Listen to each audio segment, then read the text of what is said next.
Labas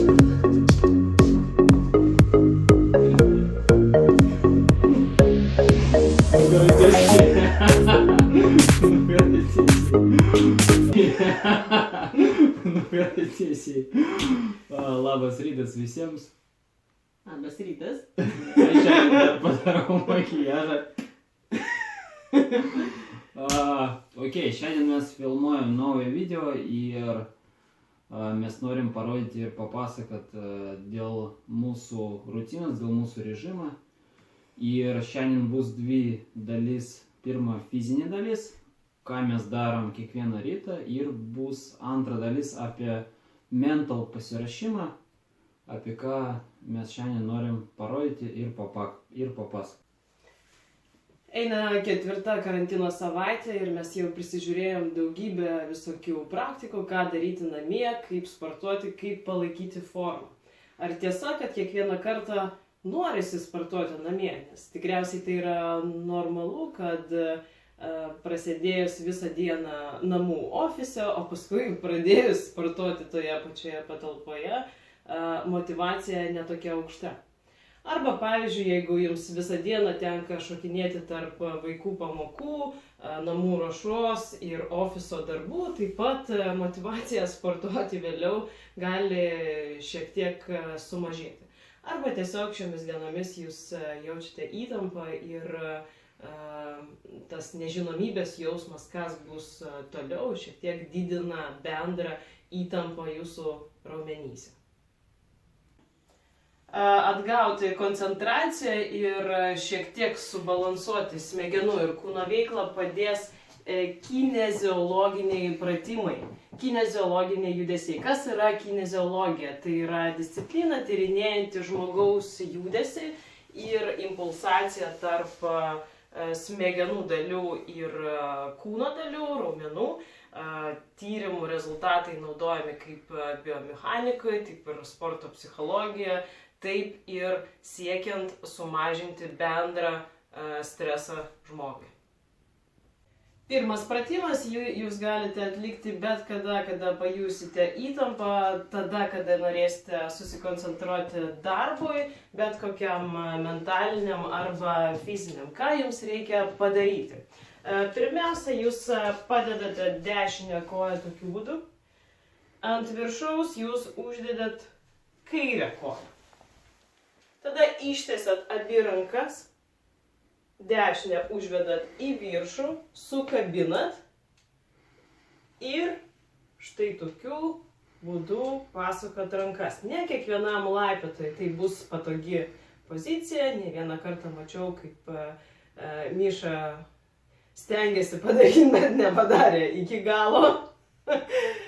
Ką reikia daryti? Atsisėsti, ne tiek, kiek leidžia sąnariai ir pradėti kvėpuoti.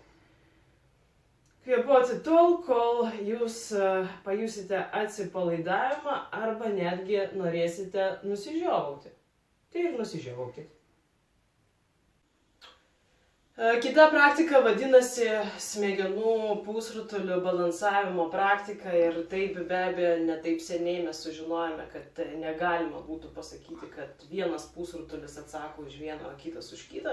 Tačiau smegenyse yra visokių zonų, kurios aktyvuojasi priklausomai nuo mūsų, o kartais ir nepriklausomai nuo mūsų norų.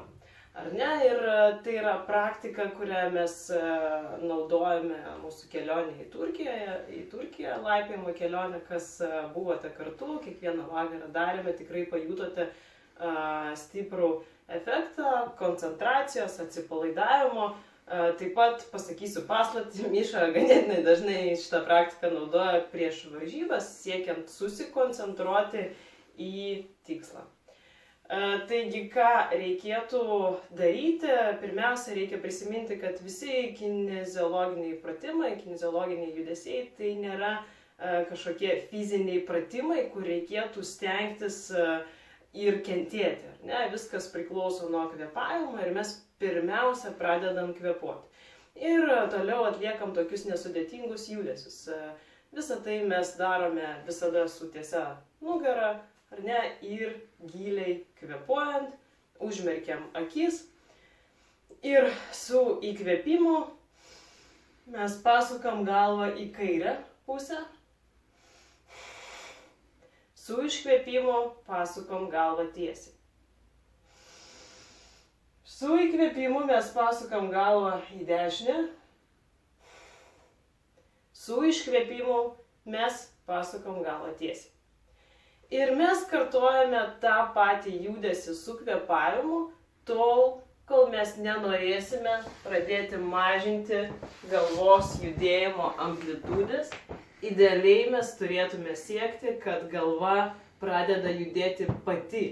Tai yra, prasideda refleksatorinis efektas, ar ne, kada galva jau žino, kad įkvepiant, ar ne, aš pasuku galvą į dešinę, iškvepiant, pasuku galvą tiesiai.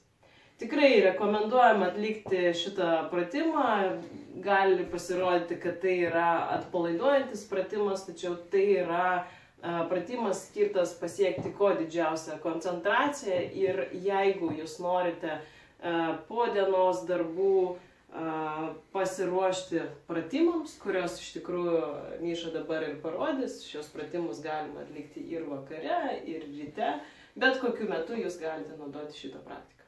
Dabar aš parodysiu, kaip atrodo šios praktikos atlikimas be komentarų.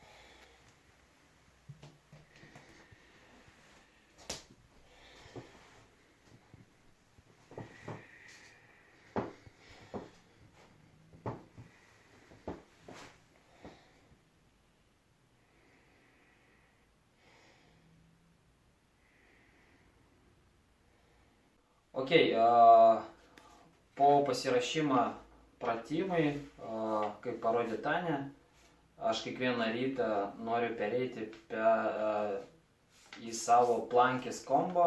Mano visada rytas prasideda nuo tokio meditacijas ir po to aš noriu visada padaryti biškį fizinis. Kas šitą duos? Jis duos jums biškį energijos, organizmui bus impulsas, kad jau reikia judėti ir kažką daryti. Šiandien yra ilga diena. Va, aš labai siūlau paruošti jums, jūs galite nupiešti savo schemas. Kaip bus? Čia yra pavyzdys, bus 10 plankų variantų. Taip, ir kam reikia nupiešti, kad mes galim nepamiršti nieko. Tiesiog yra schema, ką eina už ko. Čia viskas aišku, mes jau biškį vėliau viską pafilmuojam. Ir kas labai svarbu žinoti, čia yra mūsų principai, kaip mes darom šitas plankės. Mes dirbam sekundžių kiekis, taip? Kiek sekundžių mes dirbam, tiek turėtų būti ir jūsų polsas. Kaip pavyzdys, jeigu mes dirbam 15 sekundžių plankės, polsas turėtų būti 15 sekundžių. Ir taip mes darom 10 plankų. Kas toliau? Toliau jūsų progresas. Taip mes darom 2 treniruotės. Vienas rytas, kitas rytas. Kaip pavyzdys mes darom 15 sekundžių, 15 polsas. Kitą dieną galim palsėti. Po to darom vėl 15, va, ir po to ateis trečia diena, kada mes darom plankės ir ten reikia padaryti plus 2 sekundės. Va, jūsų progresija yra kas trečią treniruotę reikia didinti plus 2 sekundės jūsų darbo laikas ir pulso laiką. Ir labai siūlau pradėti vyram nuo 20 sekundžių, o moteriam nuo 15 sekundžių. Jūsų tempas turėtų būti ne per greitas, ne per lėtus. Bus 2 variantai. Variantas A, jis yra lengvesnis. Ir aš labai siūlau pradėti visiems nuo variantą A. Variant B Viskas tas pats, bet mes kojas padedam ant rolo. Okay, pirma plankė, čia yra statika, statinė pozicija. Mes turim užimti mūsų klasiką statinį poziciją.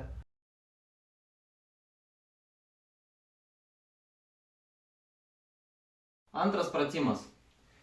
Judam ant pirštų, pirmin atgal.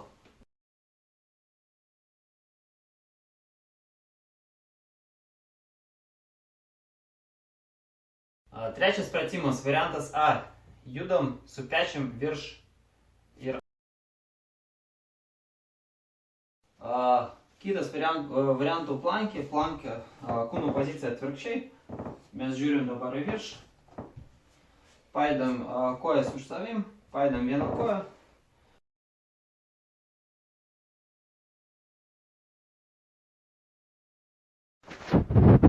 Tai buvo ketvirtas su viena koja, penktas, viskas tas pats, bet mes jau paidam ne šitą koją, o paidam kitą koją.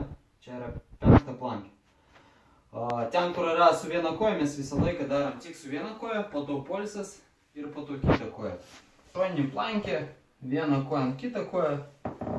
Va.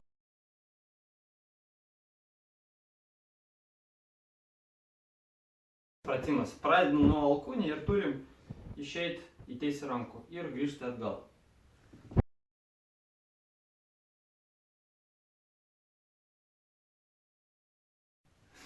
Devintas pratimas. Mūsų plankės pozicija ir kelias prie alkūnės.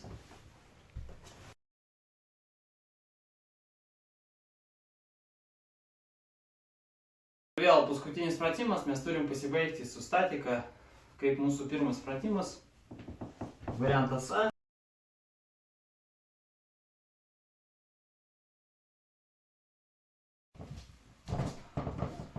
Ok, šitą galima daryti arba kiekvieną rytą, arba pirmą pradėti vieną rytą daryti, kitą rytą palsėti, o po to pereiti, kad bus kasdienį tokį apšilimą rytinį. Šitą bus kaip įpratis ir bus su kiekvieną kartą lengviau ir lengviau. Labai norėčiau prisiminti, pradėkite nuo variantą A visi, po to pabiškai daeikite iki 25-30 sekundžių ir kas pajaus, kad jam labai jau lengva, galima tada eiti su rolo daryti. Va, nuo dabar, kam dar nenuobodu, aš norėčiau pafilmuoti šitą savo rytinį sesiją ir parodyti savo tempą, kaip aš viską noriu padaryti. Ok, ko mums reikia dar užstabdyti intervalinį timerį. Aš turiu programėlę, vadinasi Impetus. Va.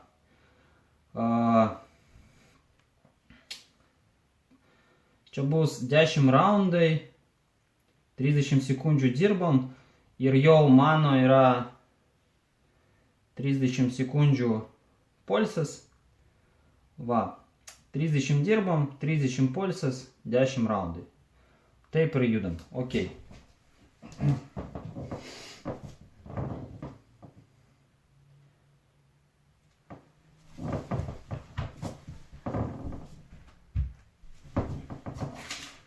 Pradžiai reikia šitą turėti, kol jūs dar neprisimnė visas šitas pratimų sąrašas. Šitas lifehackas labai padeda, kad jūs turite šitą sąrašą. Geriau su savo ranką nupiešti viską, kad jums bus aišku, ten galima pakomentuoti. Va, nu, jau mes pradedam.